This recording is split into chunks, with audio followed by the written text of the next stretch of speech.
এরকম 30-55 4টা metal transistor দিয়ে দেখেন কত সুন্দর একটা এমপ্লিফায়ার তৈরি করা যায় ট্রানজিস্টরের সাথে ছোট্ট কয়েকটি পার্টস। এবং এরকম একটা হিট সিনের সাথে ট্রানজিস্টরগুলি সুন্দরভাবে সেট করে নেবেন।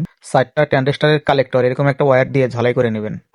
কালেক্টর ঝালাই হয়ে গেলে আর একটা ওয়্যার দিয়ে 4টা ট্রানজিস্টর ইমিটার পিনগুলা আবার এইরকমভাবেই ঝালাই করে নেবেন।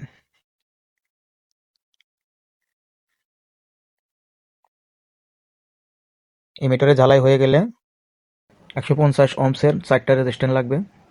রেজিস্ট্যান্স 4টা ট্রানজিস্টরের বেজে কানেকশন করে দিবেন। আরও একটি ওয়্যার দিয়ে 4টা রেজিস্ট্যান্সের মাথাগুলা ঝালাই করে নেবেন।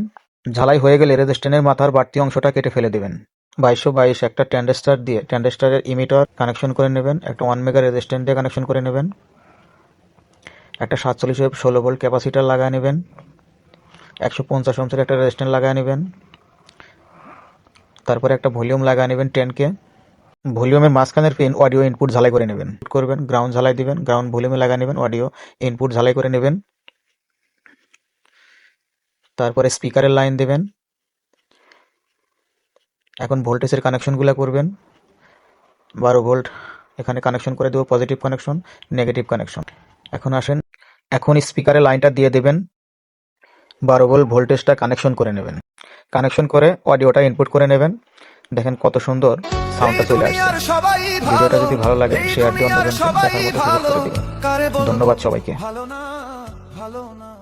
নিজেই ভালো হইতে পারলাম না, কারো দোষ দেই না, নিজেই ভালো হইতে পারলাম না।